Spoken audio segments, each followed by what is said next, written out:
नमस्कार, स्वागत है आपका आज के ताजा और बड़ी समाचारों में। तो आइए जानते हैं खबरों को एक एक करके।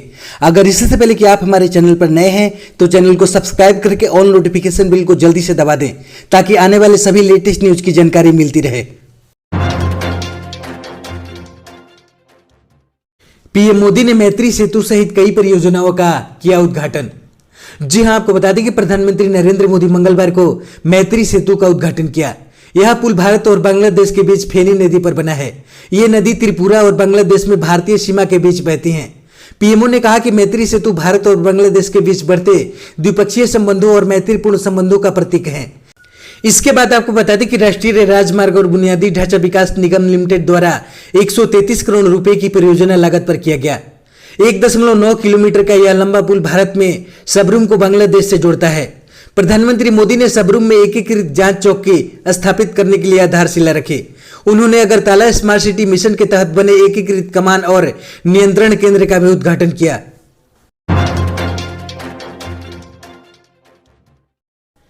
प्याज की बढ़ती कीमतों पर लगाम लगाने के लिए मोदी सरकार उठाएगी बड़ा कदम। जी हां, आपको बता दें कि प्याज की महंगाई अब इस साल देश के उपभोक्ताओं के जेब में सुराग नहीं बना पाएगी, क्योंकि प्याज की बम्पर पैदावार है और आवक भी जोर पकड़ने लगी है। वहीं सरकार प्याज के record 2 lakh ton buffer stock बनाने जा रही है ताकि बरसात के दौरान प्याज के ऑफ सीजन में सप्लाई को टोटा ना पड़े और दाम को काबू में रखा जा सके। केंद्र सरकार के वरिष्ठ अधिकारी बताते हैं कि इस प्याज का रिकॉर्ड बफर स्टॉक बनाने का मकसद किसानों को अच्छा दाम दिलाने के साथ साथ उपभोक्ताओं का भी ख्याल रखना है। अधिकारियों का कहना है कि ऑफ सीजन में प्याज की पर्याप्त उपलब्धता रहने से कीमतों पर नियंत्रण बना रहेगा। यही नहीं, भंडारण का भी ध्यान रखा जाएगा ताकि बफर स्टॉक में प्याज खराब ना हो। प्याज की सरकारी खरीद पर पहले से ही 3 प्रदेशों से की जाती है, लेकिन इस साल सरकार ने 4 और राज्यों से प्याज खरीद करने की योजना बनाई है।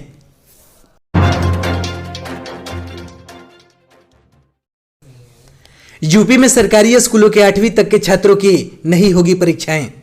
जी हां, आपको बता दें कि उत्तर प्रदेश सरकार द्वारा संचालित स्कूलों में लगातार दूसरे साल भी कक्षा 8वीं तक के विद्यार्थियों के लिए कोई परीक्षाएं आयोजित नहीं की जाएगी।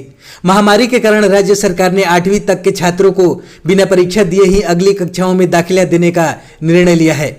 इसके लिए उनका मूल्यांकन पूरे शैक्षणिक सत्र में उनके द्वारा किए गए प्रदर्शन के आधार पर किया जाएगा।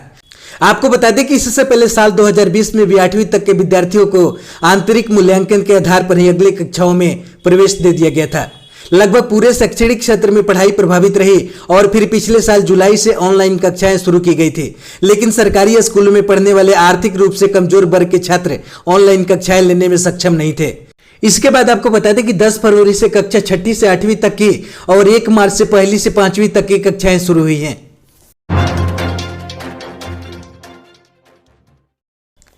पाकिस्तान में चिकन के दाम 500 रुपए प्रति किलोग्राम तक पहुंचे। महंगाई ने बढ़ाई इमरान खान की टेंशन। जी हां, आपको बता दें कि पाकिस्तान में चिकन की कीमतों में आई अप्रत्याशित तेजी से कराची की आवाम परेशान है। पाकिस्तान के एयरवाई न्यूज के मुताबिक कराची में चिकन की कीमतें आसमान छू रही हैं। कराची में चिकन की कीमतों में कुछ ही दिनों में 500 पाकिस्तानी रुपए प्रति किलोग्राम तक पहुंच गई हैं। सिंध की प्रांतीय राजधानी में चिकन की कीमत 50 रुपए से अधिक बढ़ाई गई है और 500 रुपए प्रति किलोग्राम तक पहुंच गई हैं। पाकिस्तान में लगातार बढ़ रही महंगाई से प्रधानमंत्री इमरान खान की चिंताएं बढ़ती जा रही हैं। जहां एक ओर इमरान खान नया पाकिस्तान बनाने का नारा दे रहे हैं, वहीं दूसरी ओर बढ़ती महंगाई के कारण आम जनता को चिकन खाना भी मुश्किल होता जा रहा है। आपको बता दें कि पाकिस्तान में सब्जियों और पेट्रोल के दाम में पहले से ही आग लगी हुई है।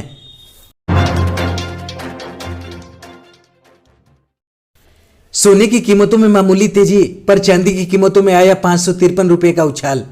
जी हां, आपको बता दें कि अंतर्राष्ट्रीय बाजार में रिकवरी लौटने से मंगलवार को राष्ट्रीय राजधानी में सोने की कीमत में मामूली 35 रुपए की तेजी देखी गई और यहां भाव बढ़कर 43,996 रुपए प्रति 10 ग्राम हो गया। इससे पहले कारोबारी सत्र में सोना 43,961 रुपए प्रति 10 ग्राम पर बंद हुआ था। वहीं दूसरी ओर चांदी का भाव मंगलवार को 553 रुपए से उछलकर 65,621 रुपए प्रति किलोग्राम पर बंद हुआ। इससे पहले कारोबारी सत्र में चांदी 65,068 रुपए प्रति किलोग्राम पर बंद हुई थी। एचडीएफसी सिक्योरिटीज के वरिष्ठ विश्लेषक तपन पटेल ने कहा कि अंतर्राष्ट्रीय बाजार में सोना उछलकर $1696 प्रति औंस और चांदी $25.50 प्रति औंस पर कारोबार कर रहे थे। कमजोर डॉलर की वजह से सोने की कीमतों को सहारा मिला है।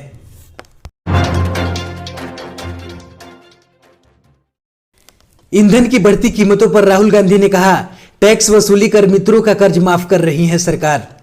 जी हां, आपको बता दें कि एलपीजी, पेट्रोल और डीजल की कीमतों को लेकर कांग्रेस के पूर्व अध्यक्ष राहुल गांधी ने एक बार फिर केंद्र सरकार पर निशाना साधा है।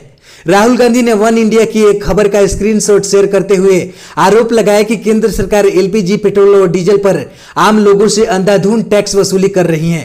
उन्होंने कहा कि ऐसा कर सरकार अपने मित्र वर्ग का टैक्स और कर्ज माफ कर रही है। राहुल गांधी ने ट्वीट किया कि एलपीजी, पेट्रोल, डीजल पर आम जन से अंधाधुंध टैक्स वसूली करके केंद्र सरकार अपने मित्र वर्ग का टैक्स व कर्ज माफ कर रही है। सच साफ है। आपको बता दें कि यह पहली बार नहीं है जब राहुल गांधी ने पेट्रोल और डीजल की कीमतों को लेकर सरकार को घेरा हो। इससे पहले भी कई मौकों पर राहुल गांधी ने सरकार के कुछ उद्योगपति मित्रों को भी फायदा पहुंचाने का आरोप लगाते रहे हैं। अभी कुछ दिनों पहले ही राहुल गांधी ने एक वीडियो ट्वीट करके कहा था कि जैसा कि आप जानते हो कि इंटरनेशनल मार्केट में तेल के दाम पहले से कम है, लेकिन जब आप पेट्रोल पंप पर अपनी गाड़ियों में तेल भरवाते हो तो आपको पता लगता है कि हिंदुस्तान में पेट्रोल और डीजल के दाम तेजी से बढ़ रहे हैं। ये पैसा जो आपके जेब से निकाला जा रहा है, ये आपको वापस नहीं मिल रहा है। आपके बच्चों की शिक्षा में और आपके स्वास्थ्य में इस्तेमाल नहीं किया जा रहा है। ये पैसा सरकार के चुने हुए 2-3 बड़े उद्योगपतियों को दी जाती है।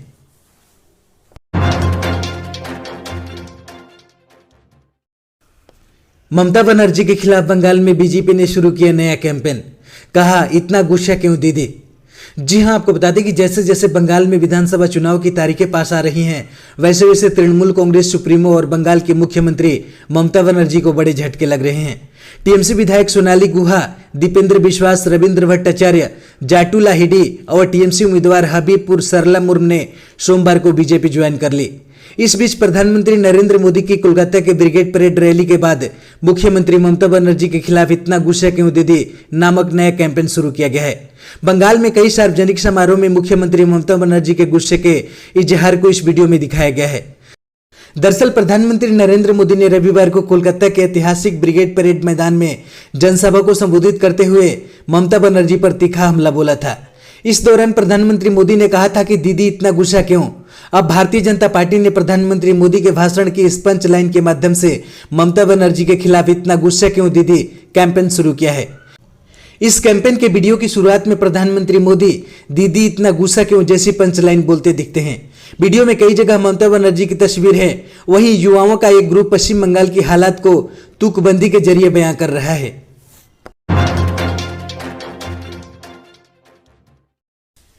एलपीजी सिलेंडर की कीमत 7 साल में हुई डबल।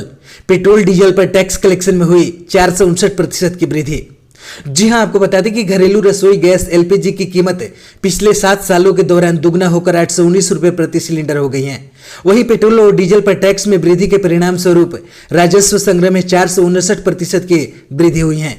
यह जानकारी पेट्रोलियम मंत्री धर्मेंद्र प्रधान ने सोमवार को संसद में दी।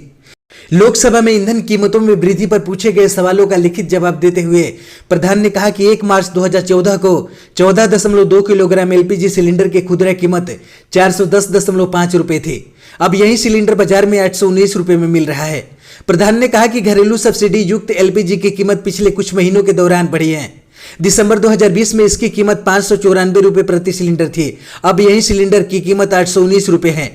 इसी प्रकार केरोसिन की कीमत मार्च 2014 में 14 रुपए 96 पैसे प्रति लीटर से बढ़कर इस महीने 35 रुपए 35 पैसे प्रति लीटर हो गई है। पेट्रोल और डीजल की कीमत भी पूरे देश में इस समय अपने तात्कालिक उच्च स्तर पर है। हमारे चैनल पर बने रहने के लिए बहुत बहुत धन्यवाद। दी गई जानकारी से अगर आप संतुष्ट है अथवा नहीं, अपनी राय कमेंट बॉक्स में जरूर दें। जय हिंद।